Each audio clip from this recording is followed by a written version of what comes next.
Where in the world you're tuning in from, good afternoon, good evening, and good night. This is really, really a cool thing that not only do I have new friends and old friends gathered around for the live presentation, but we're broadcasting through Facebook, YouTube, and numerous other platforms, I believe. So I'm like multinational now. And this couldn't happen without the help of my friend and colleague, IT savant Phil, who stays off of the camera but makes the camera happen. Anyway, my name is Gideon Orbach. I've been practicing chiropractic for going on 22 years now. Hardly a lifetime, but long enough to have learned a few things. And if you're paying attention and not asleep at the wheel, certainly I've figured a few things out. But there's still a lot left to learn. And recognizing that there was a lot left to learn, I went to the University of Pittsburgh, where I hold an undergraduate degree from, and I did a certification plan through their Department of Physical Therapy called the Primary Spinal Practitioner Program. And that was really cool because that was the first program of its kind in the country that included physical therapists, osteopaths, and chiropractors, which are really the three professions that practice hands on adjustments, manipulations, whatever you want to call it. Not going to get bogged down in semantics.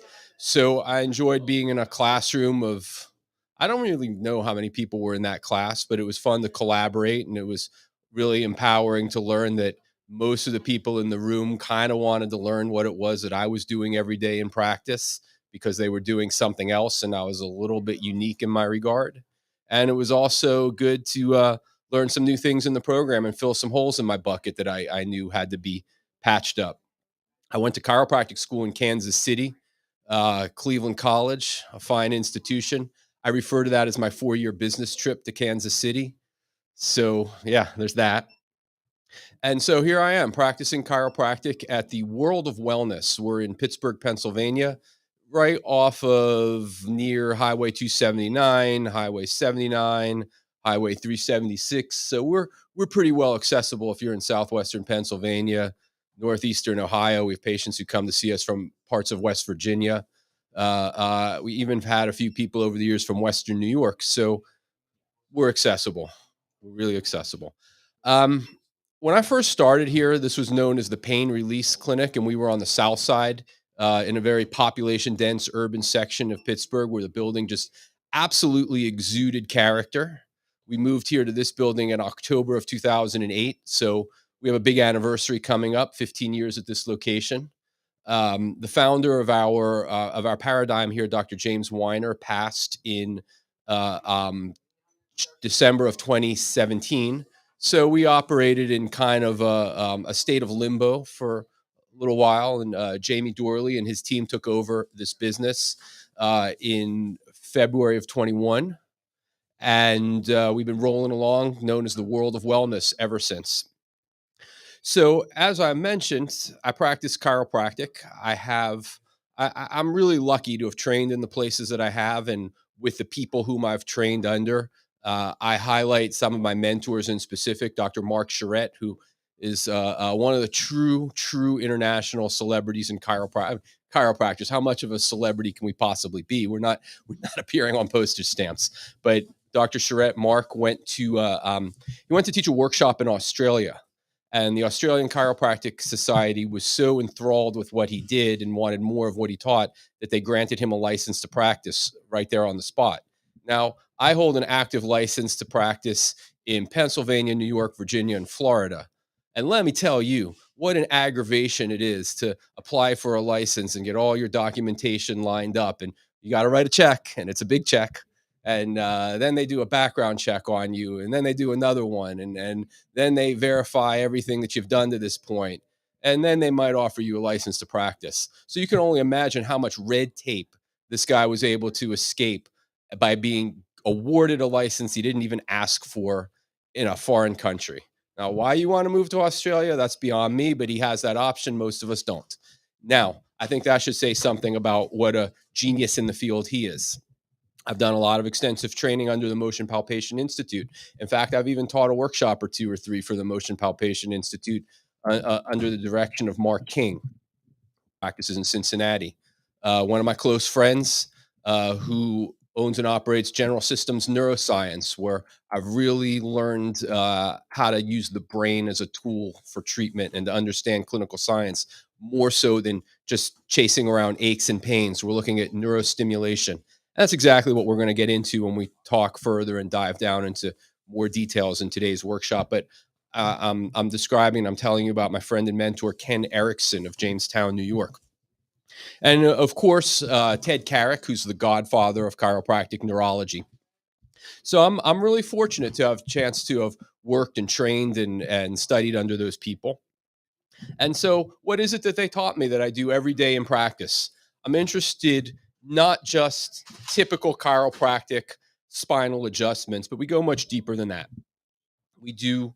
When I say we do, my patients and I in the treatment room working one on one, we do some trigger point release. We do pressure point work on muscles. Very similar to what Jacob, if you remember, he practiced here until about 2012. Adam, who practiced here, Andrea was one of our muscle therapists, Herman.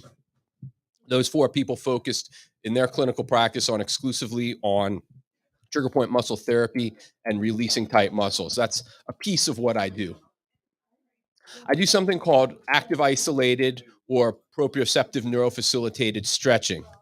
Those are some big science words. What that means is we use a series of neurological reflexes that would allow me to stretch somebody's muscle connective tissue being tendons connecting muscle to the bone, ligaments which connect bone to bone, and we're able to take people's range of motion far beyond what they're normally capable of doing on their own and creating greater flexibility this way.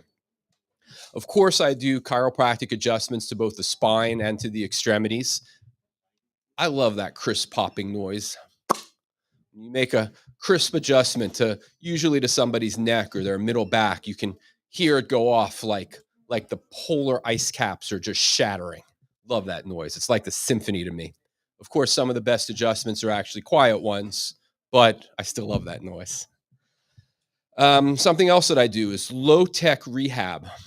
We're doing some exciting things here at the clinic. My colleague, Dr. Ross, has brought in some high tech rehab equipment. He has a vibrating exercise plate. We have what are called Normatec compression boots, which are like putting blood pressure cuffs on your legs to improve circulation. We have an infrared spa. It's all great stuff. And it points to the fact that just like I recognized holes in my game and went to do that program at Pitt Physical Therapy, I have to learn more about the high tech rehab that we're doing here. But ultimately, I'm a low tech guy. I like to favor exercises where the most sophisticated piece of equipment I might ask you to use is a ice pack. You don't have one, we'll give you the recipe. Maybe a shower towel, occasionally a soup can, things that everybody really ought to have at home. So that's what I mean by low tech rehab. And we're going to do some low tech rehab types of exercises as we roll along with the program. And the last thing that I do is condition specific rehab. If somebody has neuromusculoskeletal aches and pains in their shoulder or their knee or their ankle or somewhere in their body, those are the patients that I help out with nutrition. Occasionally, people will stop me in our nutrition store, and I have to say a word about the nutrition store. My God, our nutrition store is, I don't like to be a name dropper, but I will.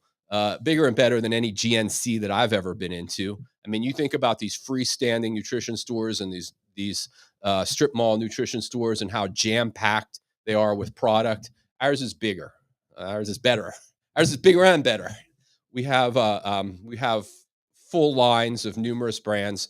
Everything is pharmaceutical grade, studied, referenced by independent laboratories, and I'm actually kind of proud to sell the product that we sell here.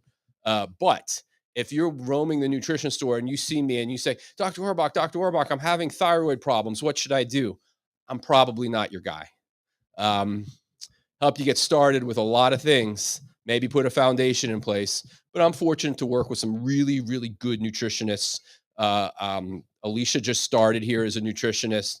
Jeffrey Niznik has been here for I guess he's been here about 5 years or so with dozens of years of practice in other places. And so if somebody's having organic problems, those are things that we in our facility can help with, but not me, other people. I'm passing the buck on that one. I don't pass a lot of bucks, but that was going to be one of them. So anyhow, why do I do what I do? Why would somebody want to have their body pressed on and twisted and stretched? What's the benefit of that, and why would somebody want to do that professionally? So my motivations for all my patients are that we ultimately we want you to feel more comfortable living in your body. Now, I heard somebody say your body is the only true home that you're ever going to know. And I kind of like that. I wish I would have thought of that. So I'm quoting somebody else. We want you to be really comfortable in your home, the only true home you're going to know. We want to have better range of motion. We want to have better posture. We want to be able to breathe deeper. We want to be able to move more comfortably, like our body is a single piece moving through space rather than a collection of parts pulling on each other. And they may not necessarily even be pulling in the same direction at the same time. We want to increase the frequency of firing of the central integrative state. What does that mean? We want to ensure and enforce and reinforce better communication between the brain and the body, and the body and the brain. We want to have two-way traffic. So we want to use our body as a tool to stimulate better messaging systems into our brain so that in turn our brains can send crisper, more efficient messages into our bodies. So if somebody was having, for example, digestive problems, or if somebody, for example, were having a painful experience, or if somebody were, for example, having problems with their heart rate, those are all messages coming from the brain, telling the heart to speed up, telling the digestive system to slow down. So we want to get intact, true, healthy messages from the brain to the body. And we want to use the body as a tool to stimulate messages into the brain. So we have a circular relay arc allowing for two-way traffic. So far, so good. Questions, comments, moral outrages at this point? Anybody from the crowd? Yeah, we got a question coming in from online. Why you were talking about your mentors earlier, and you did not mention Dr. Weiner. Is there a reason for that? The question is, why don't I mention Dr. Weiner as a mentor? Well, the simple answer is because he's not. He was my professional colleague. When I refer to my mentors, I'm referring to the people who I interacted with when I was a chiropractic student, when I was in my first, even my second year of practice. And when I tell you about Dr. Charette and Dr. Erickson and Dr. King and Dr. Carrick, of course, those people, like man, like I was a little nobody. And they like, hey, join my class, come in. Here's something you're going to enjoy learning. And I started with those people fresh. And those are people who are very well known in the world of chiropractic. I mean, if you're a high school biology teacher, which is a fine and honorable profession, just not the one I want to be in, there's no reason why you would know those people. I met Dr. Weiner in July of '07. We had an interview, and he wanted to hire me because of the people who were my mentors. And he knew that if I came to work in his clinic, that he could throw me into a treatment room, hand me a patient chart. I could look at it for 5 minutes, go meet the patient, and make something good happen. And he didn't have to hold my hand. My hand was already held by the time I met him. I don't think when Dr. Weiner was looking for an associate, I don't think he was looking for a beginner. So I have a lot of respect for Dr. Weiner, but he didn't teach me from the beginning. So I hope that would answer the question. All right. So anyhow, we do all of these joint manipulations and muscle relaxation techniques and joint stretching. And what we want to do is we want to stimulate the communication to the brain, as I briefly mentioned. So if I take a string of dental floss and I tie a knot in it and I put it between my bottom two front teeth, and somebody else catches that far end of this dental floss and they give me a hard, sustained pull, I'm going to have a friction rub at my gum. It's going to bleed and it's going to hurt. That's pretty straightforward, right? So what else is going to happen? I'm going to play tug of war against you. You're pulling on me, trying to pull my bottom piece of my mouth, my chin forward and away from me. And these muscles up here by the hinge of my jaw are really, really strong to chew. Anybody who's chewed gum for any length of time or ate a tough piece of meat, I mean, these are powerful muscles. They're capable of pulling backwards and creating that tug of war game, but that's not what they're designed for. So they're going to fatigue, they're going to spasm, they're going to develop little impingement points, and then what happens? It impacts my ability to open and close my jaw. I now that these muscles are tired out, I can't chew the way I normally would. I probably can't even talk the way I normally would. Can y'all see that in your mind's eye? Nodding heads, yes. I hope everybody in virtual land is nodding their head, yes. So if we want to get rid of that, if we want to fix that, we got to do three things. One, we got to get rid of all the inflammation and the debris that builds up as muscles spasm, as the joint won't move, as I bleed at my gum. I'm going to inflame. That's pretty basic. Aches and pains, my body hurts, I'm inflaming. We got to get rid of that. And we got to get rid of the metabolic mess that ensues.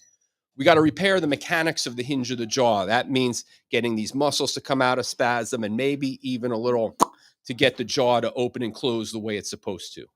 The third thing that happens is you got to quit pulling on the dental floss. Otherwise, we're going to do the same thing over and over again. So muscles, tendons, and the skeleton behave the exact same way. A muscle or a group of muscles or an action of muscles will spasm, they're going to tighten, and they're going to pull in a way that's disadvantageous for us. In turn, the tendon is going to start to inflame, and the tendon is like the dental floss in our analogy. And then the other end of the tendon attaches to a bone, to the skeleton, and we're going to start to inhibit or prevent our joints from moving through their full ranges of motion.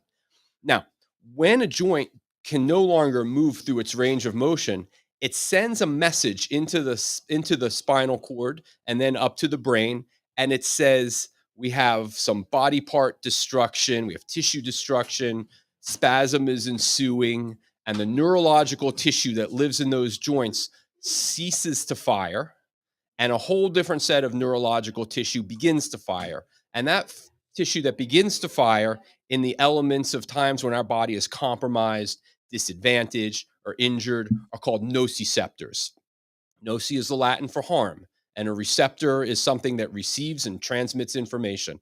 So we're going to have these neurological tissues that live in the joints and live in muscles and live in tendons and live in ligaments are going to send messages into the brain that says, we have a problem here. And the brain is going to interpret that to say, it's time to experience some pain. Pain is a warning signal. So we really shouldn't live completely and absolutely pain free because those warning signals are important. Signal it's time to go do something about this. But that doesn't mean we want to live in constant, ongoing, excruciating pain. So far, so good? You guys grasp this concept that, look, we have everything is compressed and tightened and spasmed. So we're sending messages to our brain that indicate danger, problem, let's do something about this. Warning sights are flashing. Good? Now, we want to undo those warning signs. We don't want to allow this experience of pain and discomfort to persist. We want to use the pain to our advantage to understand that, look, there's something physically wrong with our bodies and we need to attend to it. So these no, you know what? Let's going to do some low tech rehab. What I want everybody to do is to sit up as straight and tall as possible. We got that proverbial string coming down from the ceiling attaching to the tops of our heads.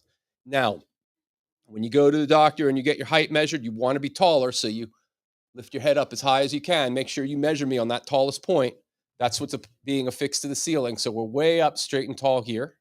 We want to take our shoulders and we're going to throw them all the way back. So I'm throwing my shoulders back. And now my shoulder blades are sinking down towards my belt in the back. Think about your shoulder blades as being a triangular shaped bone, your wing, and you're going to have them pointed towards your belt. And we're going to take our abdomen from our belt buckle up to the bottom of our chest, and we're going to be as tall and as long as possible here. And this is what really, really good posture looks like. And we certainly don't want to shrug our shoulders up. We want them relaxed back down behind us. And we're sitting here in this position. What I want everybody to do is to inhale as deeply as possible in through your nose, kind of like you're sniffling. And you can even allow your chest and your abdomen to expand and push out towards me as you're taking that big, deep breath, and our heads are up and our shoulders are relaxed and we're long in our torso. And let's blow out through our mouths. All right, let's do that again. Big, deep breath in through your nose. We're going to hold it for 1,001, 1,002, 1,003, and blow out through your mouths. One more time. Big, deep breath in through your nose. Excellent, excellent. We're in great posture here. Our bodies are relaxing into the deep breath, and blow out through your mouths.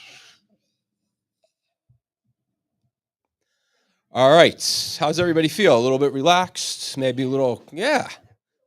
That real, I got an enthusiastic yeah, and I got a that really helps. I'm 2 for 2. This is wonderful. All right. So look, if you are one of my patients and you say to me, what exercises should I be doing? Let me make this assumption.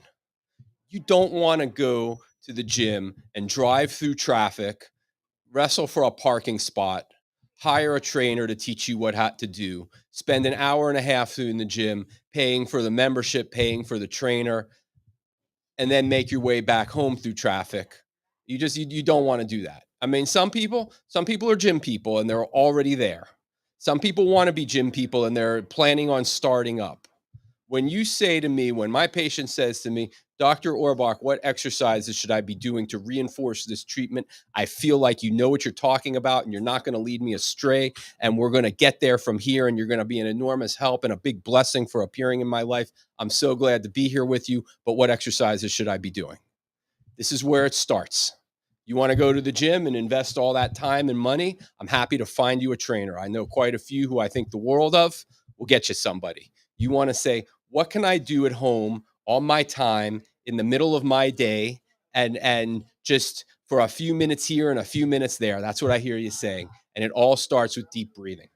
I can't promise you that all your aches and pains are going to go away. I can't promise you that they're going to be big body transformations. I can't promise you that this is the panacea. But what I can promise you is if you're doing deep breathing exercises and reinforcing your good posture while you're doing it and using your diaphragm instead of the musculature here at the front of your neck. I'm sorry? You're joining me. All right. All right. This is even like I have an enthusiastic yeah. I have a yes that helps, and I have somebody thinking out loud. I don't think it's ever been this good. I cordially invite all of you to think out loud. That being said, think about these muscles here in the front of your neck attaching to your collarbone and the top of your rib cage as being a pulley system. Why would we want to take these muscles and shorten them and use them as a pulley unnecessarily to breathe? I cannot think of one good reason. A few minutes ago, we talked about, well, what is it that we do? Well, we have this dental floss, and it's something about the pulling and its teeth and the muscles, and they all make the tendons tight, and then the whole thing explodes, right? That sounds familiar? So we're taking these muscles right here, using them as a pulley system, shortening them, inflaming the tendons, and restricting the movement in the front of our rib cage. I cannot think of one good reason to do that. If anybody can, please let me know. If we are using our diaphragms to do our deep breathing, what's happening? We're forcing our body to move the way it was designed to. We're forcing ourselves into good posture. We're getting more oxygen into our body system using less effort. So if a patient comes to see me with shoulder pain, a sprained ankle, headaches, lower back pain, you name it, Dr. Orbach, which exercises should I do? Well, the first one is let's worry about the way you breathe. Everybody cool with that? So far, so good? All right. Questions, comments, moral outrages? Oh, Yeah, we got one more. HA plus, what role does it play in the large scheme of things? well, somebody's multiple steps ahead of me, and I like that because I really want to take a deeper dive into what we can be doing nutritionally to reinforce the What can we do nutritionally to reinforce our mechanical treatment and our low tech exercises? And the question is, what role does HA plus play in our grand scheme of things? And what I'm going to do is, uh, my friend who thought out loud. I'm going to give you a little assignment. When I start talking about nutrition, if I don't make HA plus, if I don't segue into HA plus, I want you to think out loud and remind me to say that. Would you remind me to answer that question when we get to the nutrition component? Would you do that for me? Exactly. Yes. Yes, exactly. All right, cool. All right. So what we're doing here, we're going to get back to the matter at hand. We're talking about we have this really, really good neurological tissue. Now, I take that back. Nothing is all good. Nothing is all bad. All right. We certainly might want more of one thing and less of another, but what we want less of doesn't mean that it's bad. What we want more of doesn't mean it's all good. Okay. So we have this, we want more of pressure sensitive joint mechanoreceptors living in our joints, and they've ceased to fire. They've gone dormant on us because the muscles are tight, the tendons are inflamed, and the joints are restricted. Okay. And in turn, we've had these nociceptors start to fire. So our big circle loop is actually going counterclockwise now, and we have the wrong or communication that we don't want going through our bodies. So, what triggers nociceptors to tell our brains time to experience pain? Well, one of the big ones is tissue destruction, injured body parts. If I bump my elbow against the wall here enough, I mean, the wall's so hard, my elbow's so hard, at a certain point, the wall's going to win. Maybe not on little tap one or two, but eventually that's going to hurt. You guys agree with that? Like, I'm not indestructible. So it starts to hurt. And what happens? Tissue in my elbow area starts to send messages into the brain that says, we're breaking down here. In order to protect myself, the muscles are locking into place. They're going to prevent my elbow from really fully extending and flexing and extending the way it's capable. And one set of neurological messenger is going to shut off, and the other one is going to turn on. And the one that shuts off is going to be the one that tells my brain everything's cool. Let's just float through space the way we're designed. And the one that's going to be turned on is going to be the one that says, time to show some pain, right? Who wants that? So I'm not going to bump my elbow against the wall intentionally to illustrate a point. As much as I like you guys, that's it. No more bumping of the elbow. All right. So tissue destruction, right? That's a big one that will fire off those nociceptors. And when we talk about tissue destruction, we could be talking about tiny, tiny little bone fragments breaking as I hit my elbow. We could be talking about muscle that becomes so tight that it adheses into itself and spasms and inflames. But no matter what, one thing we're talking about is the cell membrane. Every single cell of your body, and you got lots and lots and lots of them, every single cell, they're all so small, you need to look under a powerful microscope to see them. Every cell has this little fatty membrane around it. It serves as a protection for the cell. And that membrane has a slightly negative charge to it. And in order to make the nervous system work, we want that slightly negative charge to become just a little bit more negative. So we have, let's call them electrolytes, sliding in and out of the cell, and they're moving back and forth through their channels. And we send in more negative stuff and bring out less negative stuff. And these are electrical charges that I'm talking about. Think electrolyte, think a negative charge, right?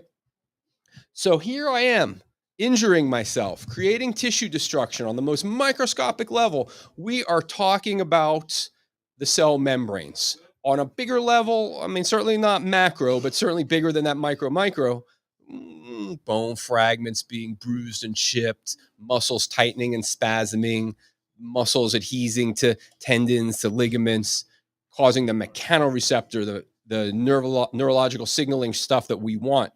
We got that to calm down, and we got the nociceptors to speed up. So we got to shut these nociceptors off. What else could turn these nociceptors on? Well, pressure. They're pressure sensitive as well. So if I'm getting a little tired and I decide I want to lean into the table here, I'm not banging my elbow against the table. I like you guys, but I'm not going to hurt myself to illustrate points for you. But I'm tired. I'm just going to lean in here. And I regret to inform you, but I'm a heavyweight. So I have all my body mass in my torso leaning into a small focal point on my elbow. I'm not pounding it on the table, but I'm putting a lot of pressure into it at this point. That's going to trigger a nociceptive, that harmful signaling activation. Okay. So we want to make sure that we're getting the right types of pressure into our bodies. So if if I compress myself in here and I create all this pressure coming down into my elbow, what are we going to do clinically? We're going to figure out a way to do adjustments and manipulations and muscle work and stretching and maybe even an exercise that we're going to bring that pressure this way to reverse the torquing that we've just put down on our elbows. You guys cool with that? Good. All right. What else activates the nociceptive population? Temperature. Temperature. So I kind of like the temperature in Pittsburgh. It suits me. I mean, yeah, all right. We have a lot of overcast days. That's not up for debate. But we really have very few days here that are so brutally cold that compare to, say, Buffalo or compared to parts of New England. And we certainly have days in the summer that, like, man, if it weren't overcast, we could be in the tropics. It's so hot in here. But those days, those outlier days are few and far between when you consider that over a 365-day year, it's cold in the winter, it's hot in the summer, but the extremes are they're outliers. You guys kind of agree with that? Fair to say? Fair to say? Some people, their bodies, for whatever reason, tolerate cold and they want to go live further north, further colder temperatures. I don't understand that, but that's what they want, and that's what's healthy for them, and that's the kind of climate that suits them. Why do you think that is? Well, their bodies, their mechanoreceptor nociceptor balance is slanted better towards the mechanoreceptor in cold climates. Sounds reasonable to me. Look, if you want to go live in the Arctic, go live in the Arctic. I'm not going to stop you. I'm going to laugh at you, but I'm not going to stop you. Other people, the way their body chemistry and their neurological system and their electrical neurological system is wired, they're more suited to really extreme hot temperatures. There's a Steeler bar in Albuquerque. Why do you think that is? People from this climate wanted hotter weather. They wanted the hot temperature just suited their bodies better to have good mechanoreceptor nociceptor balance. Off they went to Albuquerque and they took their Steelers with them. Sounds fair to me. Once again, I'm going to laugh at you, but I'm not going to stop you. I like middle of the road. Um, let's go back to that cell wall. Let's go back to that. Yes, please.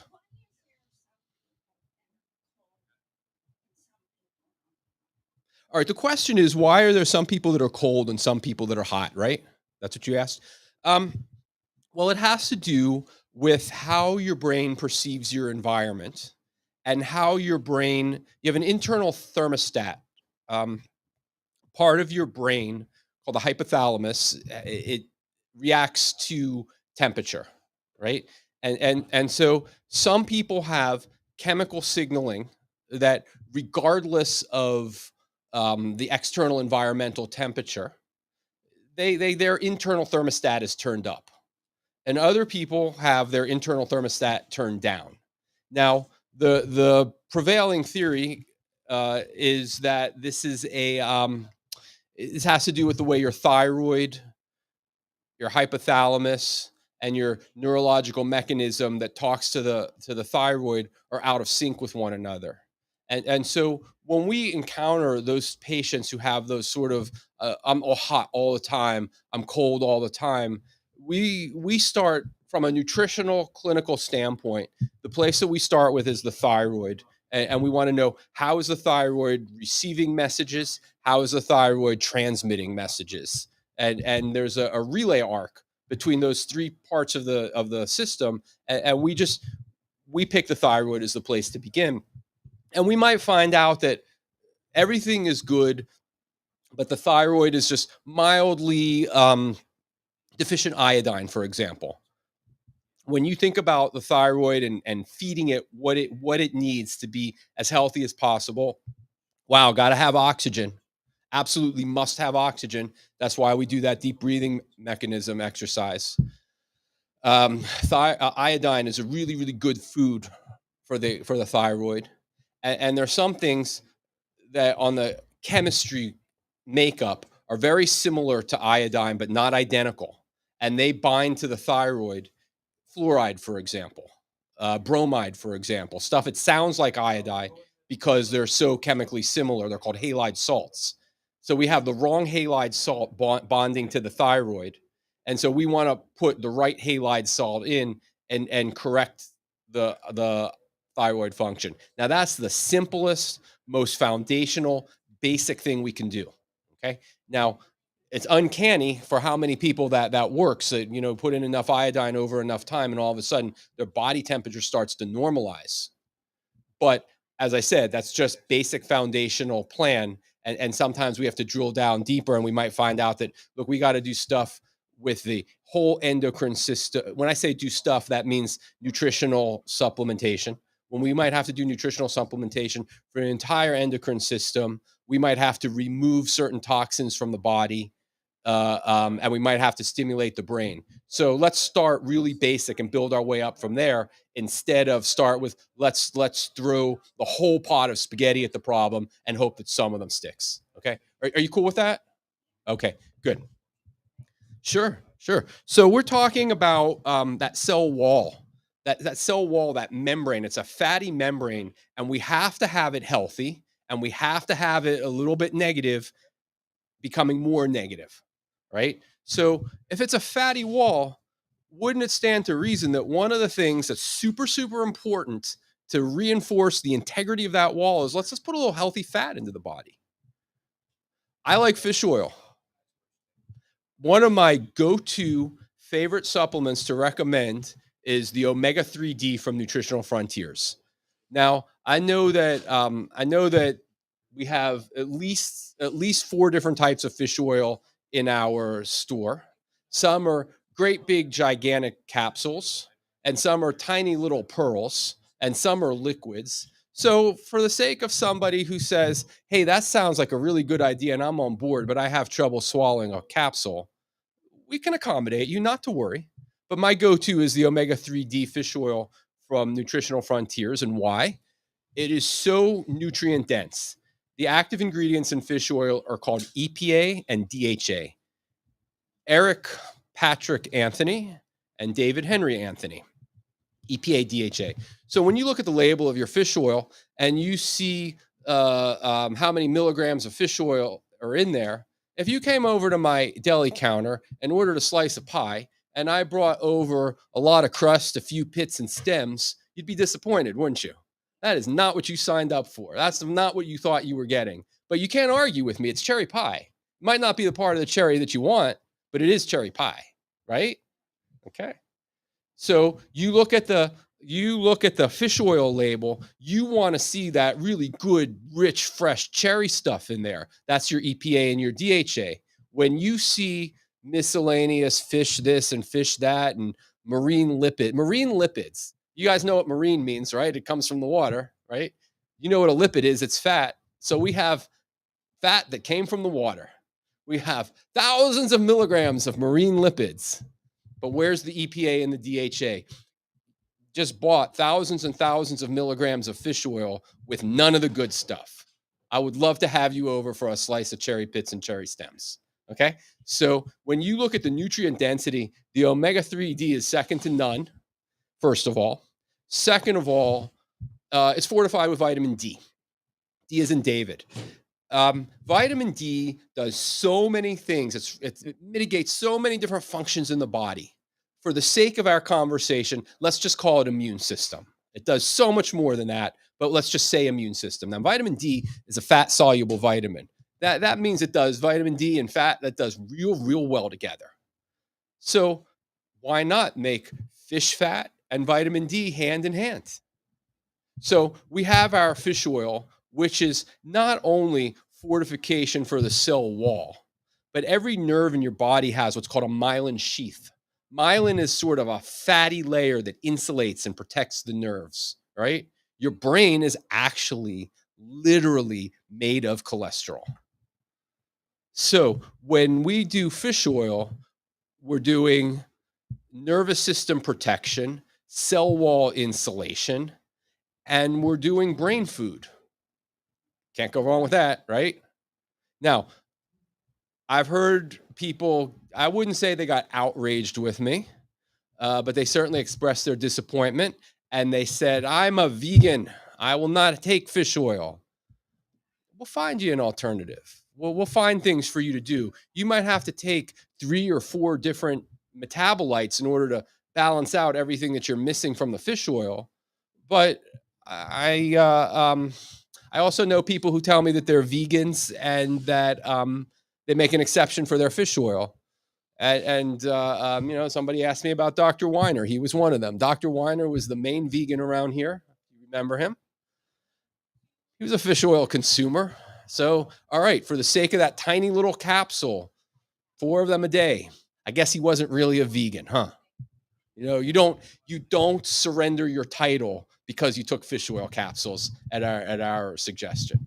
Okay, so I can't emphasize this enough that if you appear as one of my patients and we have that conversation of what are the things that I can be doing to reinforce my treatment to make myself healthier, to just basically do better neurologically and biomechanically, I'm putting fish oil pretty close to the top of the list.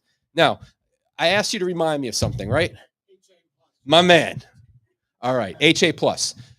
So the question out in online world was, what role does HA plus play in the nutrition protocol that I'm outlining and the suggestions that I'm making, and how does it fit into the picture? HA plus is awesome. HA plus is one of the proprietary blends from Nutritional Frontiers. It's HA is hyaluronic acid, and the plus means that there's other stuff in it. If we were having this conversation 25 years ago and you said to me, what can I take to support my joint health? I would have said, well, try some glucosamine. You guys all remember glucosamine? Oh, yeah. Now, we learn more. I mean, there's good, better, and best.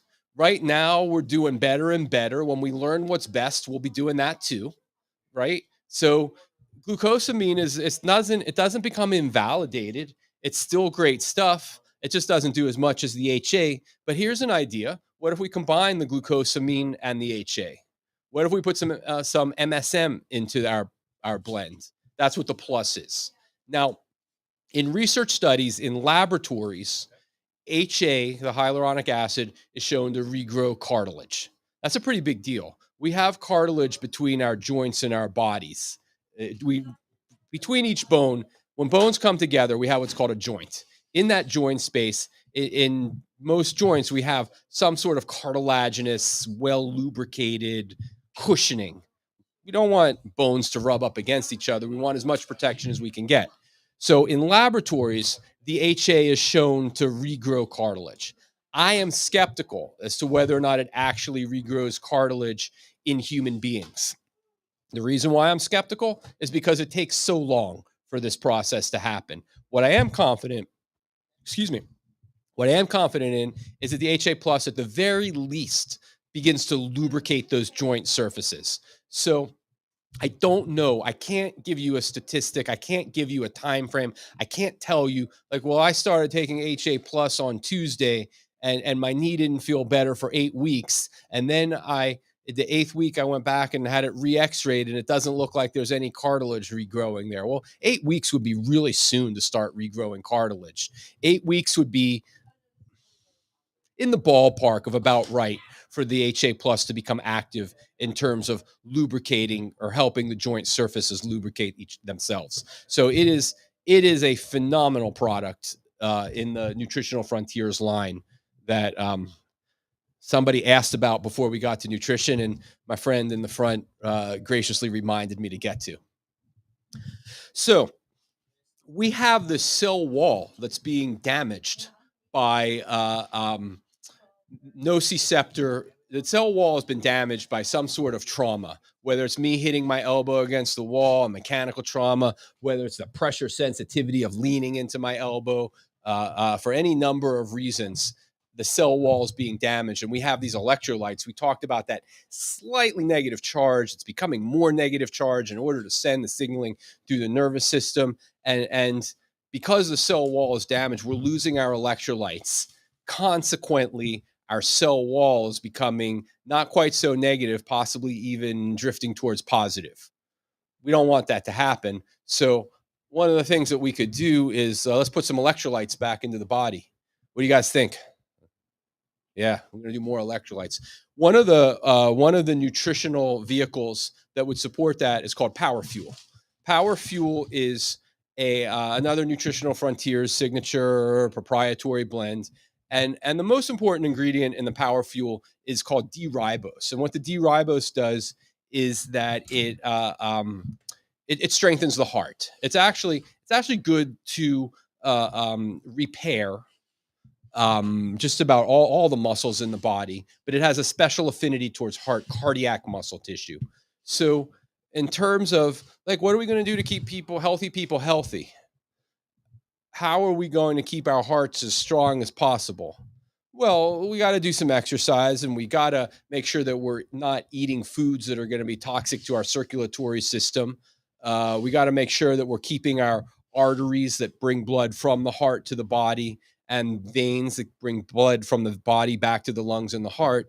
We got to keep those areas as healthy as possible.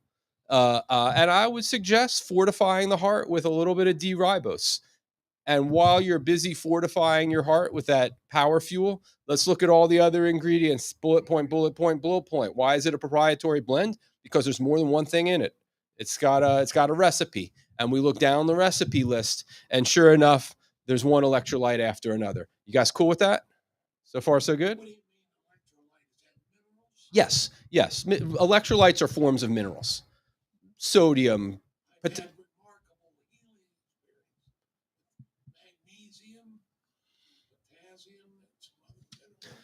okay, so the question is, what are the electrolytes? And when you think electrolytes, think minerals, right? And the follow up was remarkable healing experience. Is that a direct quote? Um,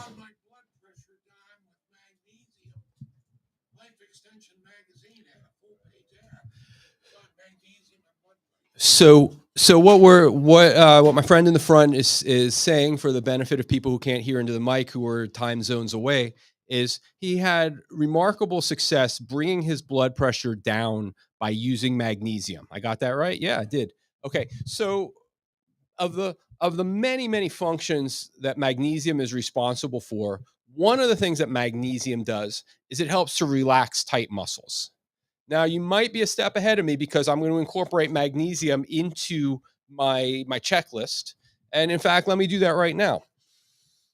In my clinical practice, remember, we're dealing with relaxing tight muscles, taking the tension off of the connective tissue, the tendons and the ligaments, and increasing range of motion at the joint space. So, magnesium helps to relax tight muscles. So if we're doing mechanical treatment to stretch and knead and put pressure on muscles to revert, we have pressure going one way. So let's meet it with pressure going the other way to create an equilibrium. So if we're putting pressure on muscles to get them to relax and to come out of spasm, how are we going to reinforce it? Well, number one, we got to get oxygen into the system in order to enrich the muscle, in order to get the muscle to be able to have the ability to expand and contract. It's oxygen dependent. That's why we do our deep breathing exercises. We have to put some adequate nutrition into the system. Magnesium, awesome for getting tight muscles to remain out of their long spasm position. So you're a single step ahead of me, but we got it. Okay, when the cell membrane deteriorates and our charge goes from slightly negative drifting more negative and it reverses and becomes negative drifting towards positive, another problem that we're going to incur is we're going to change the acid base working relationship in our bodies. We want to be just slightly basic of neutral. We have a range that it's healthy, that we don't want to be too far basic, but we certainly don't want to be too far acidic.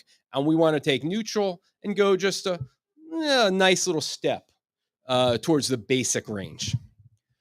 So when we start having this debris, the stuff that lives inside of the cell leak out because the membrane has failed, and because we're porous, we haven't put enough fish oil into our bodies to repair our cell membranes.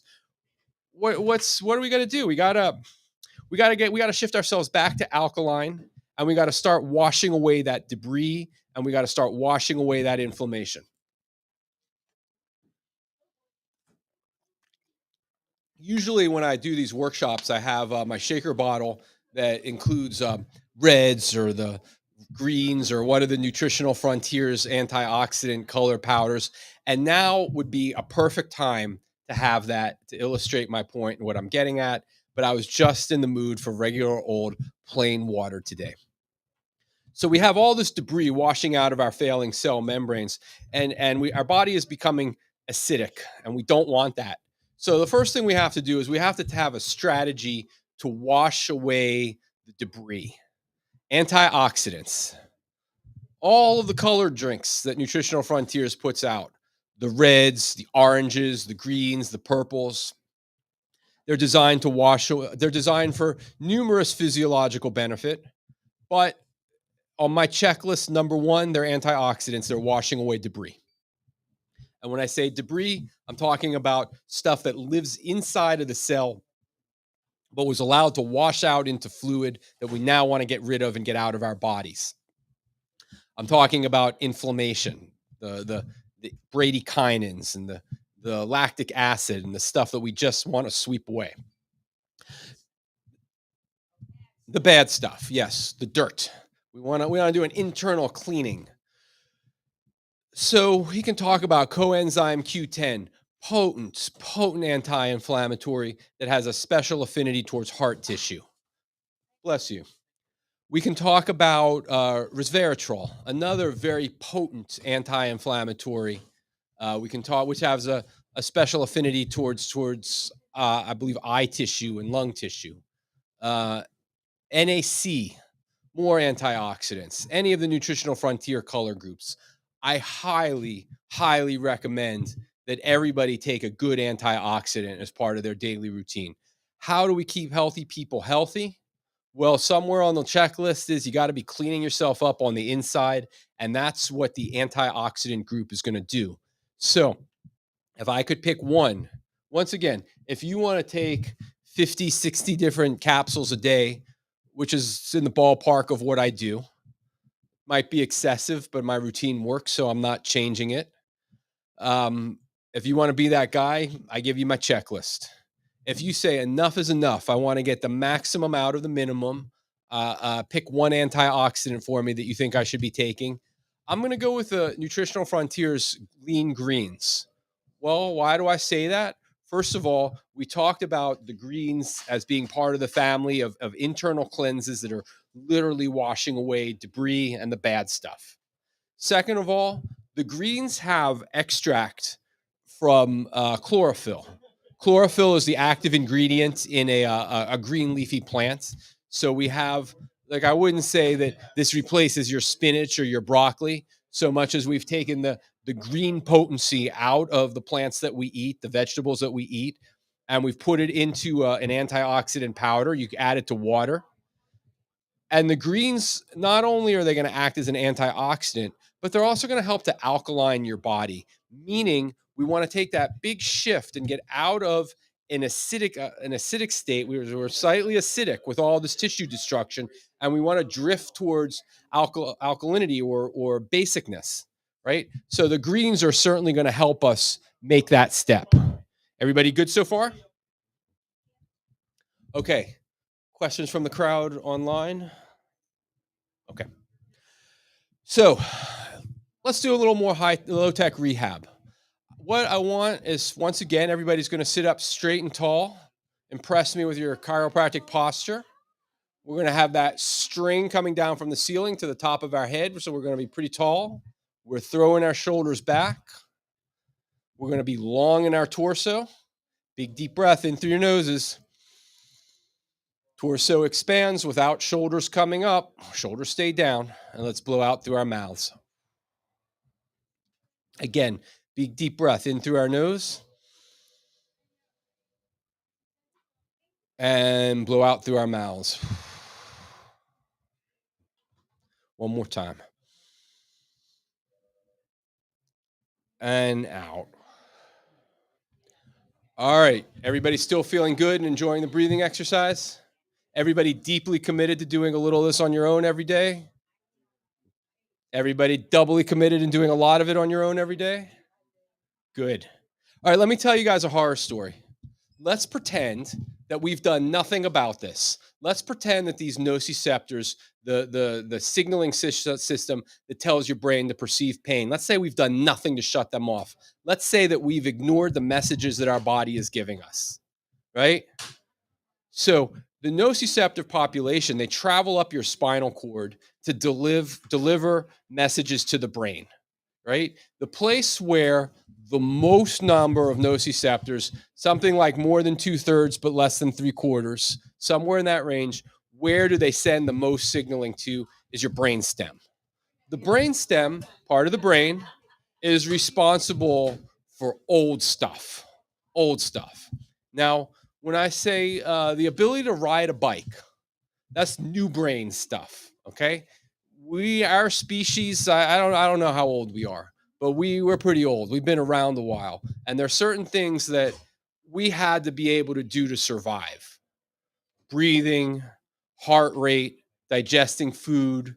When our species was brand new and roaming the earth, it didn't matter whether or not we could ride a bike.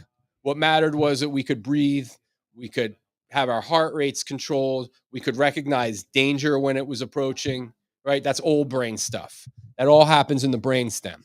So if you have the audacity to ignore your pain and to ignore your nociceptive input that's telling your brain, like, we got to go do something about this. Let's do something different. Let's see if those people at the World of Wellness have something to offer us. If you ignore all of that, all of those nociceptive pathways, they all affect your brain stem. So we see people who have elevated blood pressure. Part of the brain stem is suppressing blood pressure. We see people who have digestive problems. Can't do digestion and absorb your nutrients. The brainstem is telling your digestive tract to work.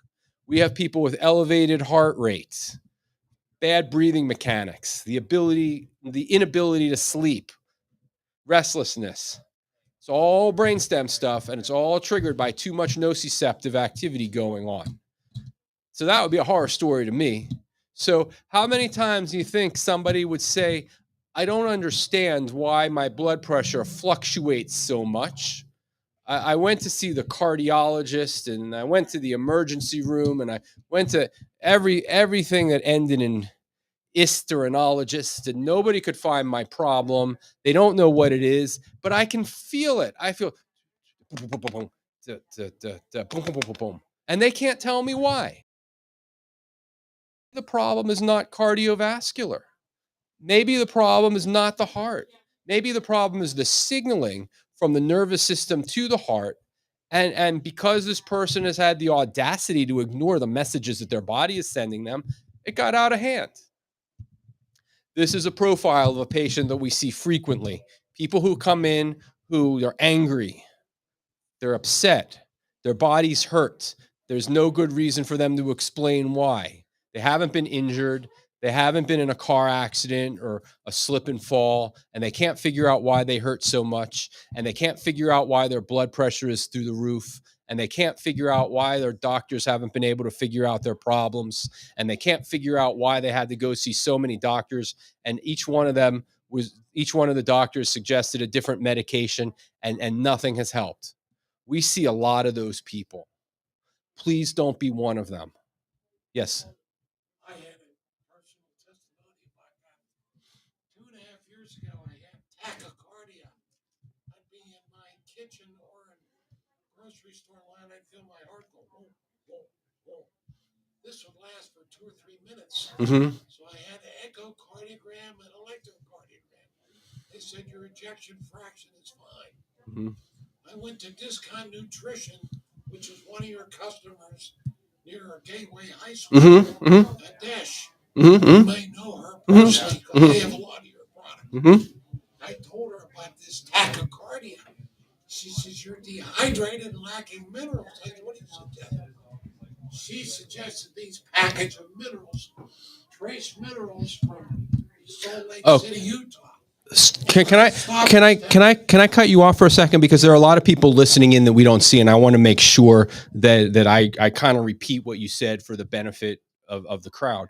So my friend in the front is very graciously telling us about his personal circumstances, and to me, when I talk about people's conditions, I talk about hypothetical patients and imaginary patients and imaginary scenarios, because I'm very guarded about people's privacy. And so when somebody tells publicly tells their story, it's really very gracious of them, and it's very it really humanizes the experience, rather than when I say imagine this person and that hypothetical person. So I'm appreciative of people who first of all want to share their experience. So tachycardia, which is what this gentleman was challenged with, it's an acceleration of the heart rate, right? It's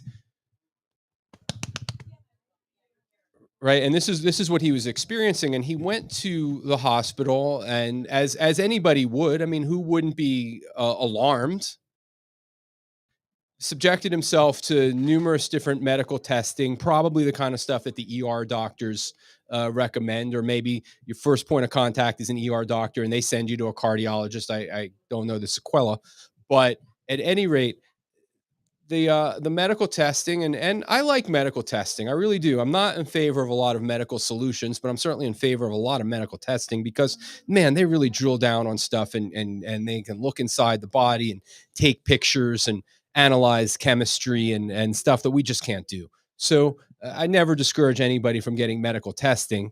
I mean, some medical solutions horrify me, but people do it anyway. Be that all as it may, after considerable amount of invasive testing, this gentleman learned that he was fine, because nobody was able to isolate a problem and define what it was that caused this accelerated heart rate, the tachycardia. I have that right so far? Okay, I got it right so far. So then what happened? Um, we are, as I mentioned, we are a great nutrition store. In fact, we're so good, we have clientele all over the country, actually, of people who deal our product and subscribe to what we do, and maybe they buy our product and put their name on it, or maybe they sell Nutritional Frontiers or Douglas Laboratories, and we're allies with those people. That those are our friends. And so this fellow ended up visiting a practitioner who was one of our friends, and she listened to his narrative and analyzed what he described, his case scenario, which had he come here, I like to think we would have done the same thing. And I'm not shaming you for going there. I know who you mean, and she's great. Uh, um, and the practitioner who he spoke with said, I think your problem is a mineral deficiency. And sure enough, lo and behold, our friend in the front row increased his minerals. And what's the magic word? Alakazam, abracadabra, the problem resolved itself. So that's basically a perfect case scenario of what I'm getting at. And once again, I have a deep appreciation for people who want to share their own experiences and their own narrative. But you can be absolutely certain that if you were a patient here, whether you're my patient or you're Dr. Philip Ross's patient, my colleague who also made some presentations this week, or Jeffrey Niznik, our nutritionist, or Alicia, who's just starting to see patients from a nutritional perspective here, you can be sure that your confidentiality is guarded, and we never ever associate names with public presentations. So, with that all being said, I believe I've ran out of time. I've exceeded my budget.